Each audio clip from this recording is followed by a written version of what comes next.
বর্তমানে পৃথিবীতে চলছে বিজ্ঞান আর প্রযুক্তির যুগ। তাই আজকে আমরা দেখব পবিত্র কোরআন আর আধুনিক বিজ্ঞানের মধ্যে কোনো বিরোধ রয়েছে নাকি সাদৃশ্য। পবিত্র কোরআন আর আধুনিক বিজ্ঞান এরা কি পরস্পর বিরোধী নাকি সামঞ্জস্যপূর্ণ।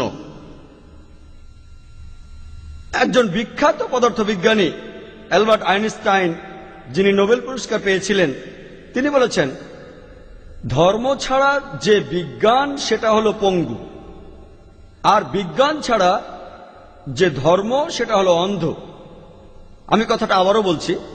অ্যালবার্ট আইনস্টাইন বলেছেন যে ধর্ম ছাড়া বিজ্ঞান সেটা হলো পঙ্গু, আর বিজ্ঞান ছাড়া যে ধর্ম সেটা হলো অন্ধ। আপনাদের মনে করিয়ে দেই, পবিত্র কোরআন কোন সায়েন্সের বই নয়। SCIENCE, এতে রয়েছে নিদর্শন বা সাইন, SIGNS, আর এই বইয়ে আছে আয়াত। পবিত্র কোরআনে আছে ৬,০০০-এরও বেশি নিদর্শন, ৬,০০০-এরও বেশি আয়াত, যেগুলোর মধ্যে ১,০০০-এরও বেশি আয়াতে বিজ্ঞানের কথা বলা হয়েছে। কিছু কিছু মানুষ আছে যারা বিশ্বাস করে কোরআনের মাত্র একটা আয়াত শুনেই। কিছু কিছু মানুষ হয়তো 10টা নিদর্শন দেখে কোরআনকে বিশ্বাস করে, কারো হয়তো লাগে 100টা, আর হয়তো আপনি কোন কোন মানুষকে 1000টা নিদর্শন দেখাবেন, তারপরও সে সেটা বিশ্বাস করবে না। আজকের কোরআন ও বিজ্ঞান নিয়ে এই আলোচনা অনুষ্ঠানে আমি শুধু সেই বৈজ্ঞানিক তথ্য নিয়ে কথা বলবো যেগুলো প্রতিষ্ঠিত সত্য। আমি এমন কোন বৈজ্ঞানিক থিওরি নিয়ে কথা বলবো না যেগুলোর ভিত্তি হলো অনুমান আর কল্পনা। কারণ আমরা ভালো করেই জানি যে মাঝে মধ্যে বৈজ্ঞানিক বিভিন্ন থিওরি যেগুলো ভিত্তি অনুমান আর কল্পনা, সেগুলো তাদের সিদ্ধান্ত বদলায়।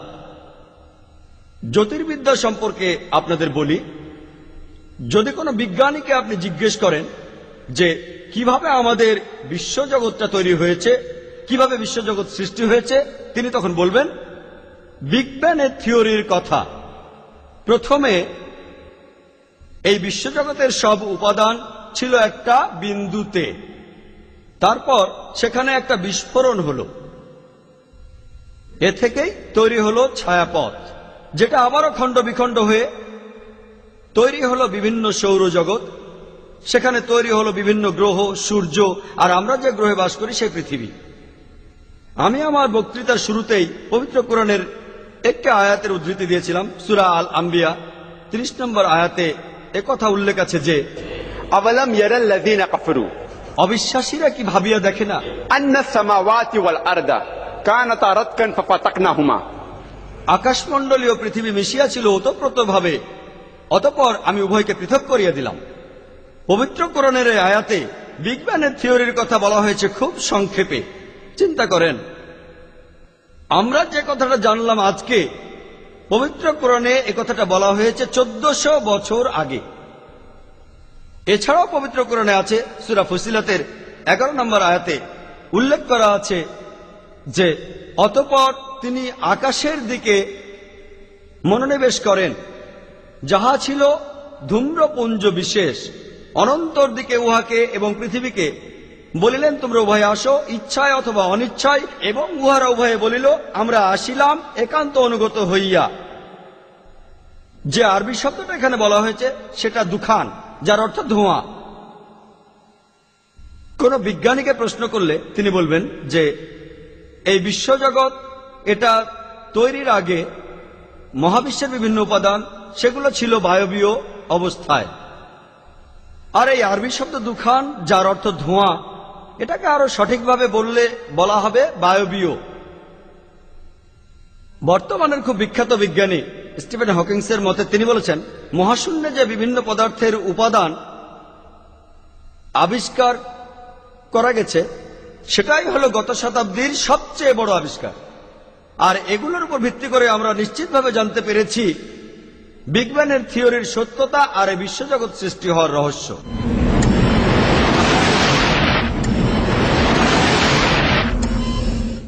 আগেকার দিনে মানুষ মনে করত আমরা যে পৃথিবীতে বাস করি সেটা সমতল, আর তারা খুব বেশি দূরে যেতে ভয় পেত হঠাৎ করে যদি নিচে পড়ে যায় সেজন্য। এরপর 1557 খ্রিস্টাব্দে স্যার ফ্রান্সিস ড্রেক জাহাজে করে পুরো পৃথিবী ঘুরে আসলেন আর প্রমাণ করলেন যে পৃথিবী আসলে বর্তুলাকার।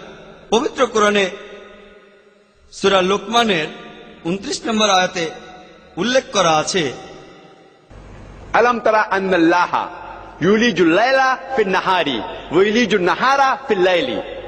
আল্লাহ তাআলা রাত্রির ভিতর দিবসকে অন্তর্ভুক্ত করেন এবং রাত্রিকে দিবসের ভিতর অন্তর্ভুক্ত করেন। অন্তর্ভুক্ত করা একটি ধীরগতির চলমান প্রক্রিয়া। রাত ধীরে ধীরে চলমান প্রক্রিয়ায় দিনে পরিণত হয়, আর দিন ধীরে ধীরে চলমান প্রক্রিয়ায় রাতে পরিণত হয়। এটা শুধুমাত্র তখনই সম্ভব হবে যদি পৃথিবী বর্তুলাকার হয়। পৃথিবী সমতল হলে এটা সম্ভব হবে না। পৃথিবী সমতল হলে দিন রাত হঠাৎ করে বদলে যেত। পবিত্র কোরআনে সূরা আল জুমার 5 নম্বর আয়াতে উল্লেখ করা আছে যে هو الذي خلق السماوات بالحق। আল্লাহ তাআলা এই আকাশমণ্ডলী ও পৃথিবীকে সৃষ্টি করিয়াছেন যথাযথভাবে, এবং তিনি রাত্রি দ্বারা দিবসকে আচ্ছাদিত করেন এবং রাত্রিকে আচ্ছাদিত করেন দিবস দ্বারা। এখানে যে আরবি শব্দটা আছে সেটা হলো কাওয়ারা, যার অর্থ কোনো কিছু আচ্ছাদন করা। যেভাবে আমরা আমাদের মাথায় পাগড়ি পরি, এই মতবাদটা যে রাত দিনকে আর দিন রাতকে আচ্ছাদন করছে, এটা শুধু তখনই সম্ভব হবে যদি পৃথিবী বর্তুলাকার হয়। যদি পৃথিবী সমতল হয় তাহলে এটা সম্ভব হবে না, দিন রাত তখন হঠাৎ করে বদলে যেত। এরপর পবিত্র কোরআনে আছে সূরা নাজিয়াতের 30 নম্বর আয়াতে উল্লেখ করা আছে যে والأرض بعد ذلك دحاها। এবং ইহার পর তিনি পৃথিবীকে করিয়াছেন ডিম্বাকৃতি। এখানে আরবি শব্দ দাহাহা, এটার মূল শব্দটা হলো দুইয়া, যার অর্থ হলো ডিম্বাকৃতি। আর এই শব্দটা দিয়ে কোনো সাধারণ ডিমকে বোঝানো হয় না, শব্দটা দিয়ে বিশেষ করে বোঝানো হয় উট পাখির ডিমকে। আর এখন আমরা জানি যে আমাদের পৃথিবী পুরোপুরি ফুটবলের মতো গোল নয়, এটা আসলে বর্তুলাকার। এটা উপরে আর নিচে চাপা আর দুই পাশে কিছুটা ফোলানো, এটা হলো বর্তুলাকার। আর আপনারা যদি উট পাখির ডিম ভালোভাবে দেখেন, এই ডিমটাও বর্তুলাকার, উপরে নিচে কিছুটা চাপা আর দুই পাশে কিছুটা ফোলানো। তাহলে পবিত্র কোরআনে পৃথিবীর আকার সঠিকভাবে উল্লেখ করা হয়েছে 1400 বছর আগে। আমরা মনে করতাম যে চাঁদের আলোটা তার নিজস্ব আলো। কিছুদিন আগে আমরা জানতে পেরেছি যে চাঁদের আলো আসলে সূর্যের আলোর প্রতিফলিত আলো। পবিত্র কোরআনে সূরা ফুরকানের 61 নম্বর আয়াতে উল্লেখ করা আছে যে কত মহান তিনি, যিনি নভমণ্ডলের সৃষ্টি করিয়াছেন রাশিচক্র এবং উহাতে স্থাপন করিয়াছেন প্রদীপ এবং চাঁদ, যাহার রহিয়াছে ঋণ করা আলো। পবিত্র কোরআনে সূরা ইউনূসের 5 নম্বর আয়াতে উল্লেখ করা আছে যে আল্লাহ সুবহানাহু ওয়া তাআলা এই সূর্যকে করিয়াছেন তেজস্কর ও চন্দ্রকে করিয়াছেন প্রতিবিম্বিত আলো। একই কথা পবিত্র কোরআনে সূরা নূহের 15 এবং 16 নম্বর আয়াতে উল্লেখ করা আছে যে সূর্যের আরবি শব্দ হলো শামস। এটাকে সবসময় বলা হয়ে থাকে সিরাজ, অর্থাৎ একটা প্রদীপ, নয়তো ওয়াহাজ, একটা প্রজ্বলিত প্রদীপ, অথবা দিয়া, অর্থাৎ উজ্জ্বল দ্যুতি। চাঁদের আরবি শব্দ হলো কামার।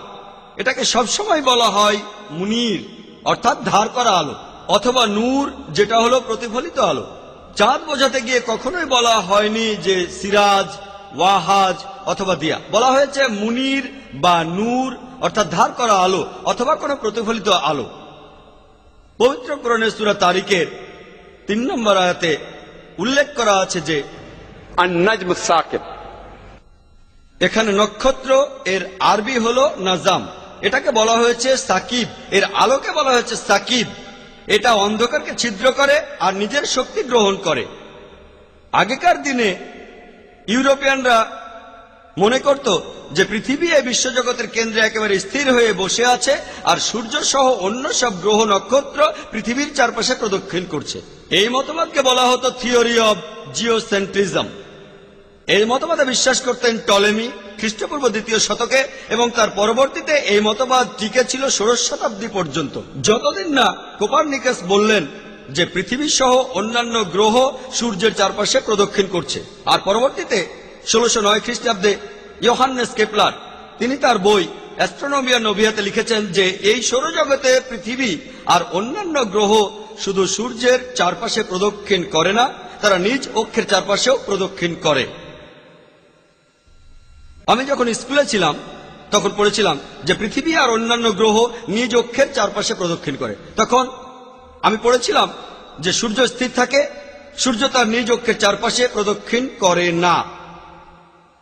কিন্তু পবিত্র কোরআনে আছে, সূরা আল আম্বিয়ার 33 নম্বর আয়াতে উল্লেখ করা আছে, সেখানে আছে হুয়াল্লাযী খালাকাল লাইলা ওয়ান নাহারা আর আল্লাহ তাআলা সৃষ্টি করিয়াছেন রাত্রি এবং দিবস, ওয়াশ-শামসা ওয়াল কামার আর সূর্য এবং চন্দ্র কুল্লুন ফী ফালাকি ইয়াসবাহুন। প্রত্যেকে নিজ নিজ কক্ষপথে বিচরণ করিতেছে তাহাদের নিজস্ব গতিতে। এখানে আরবি শব্দটা ইয়াজ বাহুন, এটা এসেছে মূল শব্দ সাবাহা থেকে, যেটা দিয়ে চলন্ত কোনো কিছুর গতিকে বোঝানো হয়। যদি আমি বলি যে একজন মানুষ মাটির উপরে সাবাহা করছে, তার মানে এই নয় যে সে মাটিতে গড়াগড়ি করছে, এর অর্থ সে হাঁটছে অথবা দৌড়াচ্ছে। যদি আমি বলি যে একজন মানুষ পানিতে সাবাহা করছে, তার মানে এই নয় যে সে ভেসে আছে, এটার অর্থ সে সাঁতার কাটছে। একইভাবে পবিত্র কোরআনে যখন বলা হচ্ছে ইয়াজ বাহুন, যার মূল শব্দ সাবাহা, গ্রহ নক্ষত্র সম্পর্কে, তখন সেটা উড়ে যাওয়া বোঝায় না, নিজ অক্ষের চারিদিকে প্রদক্ষিণ করা বোঝায়। আর এখন বিজ্ঞানের কল্যাণে উন্নত প্রযুক্তি ব্যবহার করে সূর্যের ইমেজ ঘরে বসেই পরীক্ষা করা যায়। দেখা যাবে বেশ কিছু কালো রঙের বিন্দু আছে, আর এই কালো বিন্দুগুলো আনুমানিক 25 দিনের মধ্যে একবার নিজ অক্ষকে প্রদক্ষিণ করবে, যার অর্থ সূর্য আনুমানিক 25 দিনের মধ্যে নিজ অক্ষের চারপাশে প্রদক্ষিণ করে। একবার চিন্তা করেন, পবিত্র কোরআন সূর্যের গতি আর নিজের অক্ষের চারপাশে প্রদক্ষিণের কথা বলেছে আজ থেকে 1400 বছর আগে, যেটা বিজ্ঞান আবিষ্কার করেছে কিছুদিন আগে। পবিত্র কোরআনের সূরা ইয়াসিনের 40 নম্বর আয়াতে উল্লেখ করা আছে যে সূর্যের পক্ষে সম্ভব নয় চন্দ্রের নাগাল পাওয়া এবং রজনীর দিবসকে অতিক্রম করা, কুল্লুন ফী ফালাকি ইয়াসবাহুন। এবং প্রত্যেকে নিজ নিজ কক্ষপথে সন্তরণ করে তাদের নিজস্ব গতিতে। পবিত্র কোরআনে এই কথাটা দিয়ে কি বোঝানো হয়েছে যে সূর্যের পক্ষে সম্ভব নয় চন্দ্রের নাগাল পাওয়া। আগেকার দিনের মানুষ মনে করত যে সূর্য আর চাঁদের কক্ষপথ একটাই, কিন্তু পবিত্র কোরআন বলছে না, সূর্য আর চাঁদের কক্ষপথ দুটোই আলাদা, তাই একটার পক্ষে আরেকটা নাগাল পাওয়া সম্ভব নয়। আর এরা দুটোই, সূর্য এবং চাঁদ, গতিশীল আর নিজ অক্ষকে প্রদক্ষিণ করে। পবিত্র কোরআনের সূরা ইয়াসিনের 38 নম্বর আয়াতে উল্লেখ করা আছে যে ওয়াশ-শামসু তাজরি লিমুস্তাকাররিন লাহা, যে সূর্য ভ্রমণ করে উহার নির্দিষ্ট পথে, নির্দিষ্ট গন্তব্যের দিকে, নির্দিষ্ট সময়ের মধ্যে। এখানে আরবি শব্দ মুস্তাকার অর্থ একটি নির্দিষ্ট গন্তব্য অথবা একটি নির্দিষ্ট সময়। আজকের দিনে বিজ্ঞান জানতে পেরেছে যে সূর্য এই সৌরজগৎকে নিয়ে বিশ্বজগতের দিকে একটি নির্দিষ্ট পয়েন্টের দিকে এগিয়ে যাচ্ছে, যে পয়েন্টটাকে বিজ্ঞানীরা বলে থাকেন সোলার অ্যাপেক্স। এই পয়েন্টের দিকে সূর্য যাচ্ছে প্রতি সেকেন্ডে 12 মাইল গতিতে। আর এভাবে সূর্য যে পয়েন্টের দিকে এগোচ্ছে সেটার নাম কনস্টেলেশন অফ হারকিউলিস। এই একই কথা বলা হয়েছে পবিত্র কোরআনে সূরা রাদের 2 নম্বর আয়াতে, আর এছাড়াও সূরা ফাতির 13 নম্বর আয়াতে, সূরা লোকমানের 29 নম্বর আয়াতে উল্লেখ করা আছে, আর এছাড়াও সূরা আল জুমার 5 নম্বর আয়াতে উল্লেখ করা আছে যে বলা আছে সূর্য এবং চন্দ্র উহারা প্রত্যেকেই পরিক্রম করে এক নির্দিষ্ট কাল পর্যন্ত। পবিত্র কোরআনে সূরা জারিয়াতের 47 নম্বর আয়াতে উল্লেখ করা আছে যে একমাত্র আমিই এই আকাশ নির্মাণ করিয়াছি আমার ক্ষমতা বলে, এবং আমি অবশ্যই এই বিশ্বজগৎকে করিয়াছি মহা সম্প্রসারণকারী। আরবি শব্দ মুসিউনা, অর্থ সম্প্রসারণকারী মহাবিশ্ব, বিশ্বজগতের অসীমতা। অরভেন এহো একজন বিখ্যাত বিজ্ঞানী আবিষ্কার করেছেন আর বলেছেন যে এই বিশ্বজগৎ সম্প্রসারিত হচ্ছে, গ্যালাক্সিগুলো একটা থেকে আরেকটা দূরে সরে যাচ্ছে, যে কথাটা কোরআন বলে গিয়েছে 1400 বছর আগে। এটা এমন কোনো ব্যাপার না যে কোরআনে জ্যোতির্বিদ্যা সম্পর্কে বলা হয়েছে, কারণ আরববাসীরা তারা জ্যোতির্বিদ্যার বিভিন্ন ক্ষেত্রে বরাবরই খুব উন্নত ছিল। আমি আপনাদের মনে করিয়ে দিতে চাই যে পবিত্র কোরআন নাজিল হওয়ার কয়েকশো বছর পরে আরবরা জ্যোতির্বিদ্যায় বেশ উন্নতি সাধন করে। তাই পবিত্র কোরআন থেকেই আরবরা জ্যোতির্বিদ্যা সম্পর্কে জেনেছিল, তার উল্টোটা হয়নি।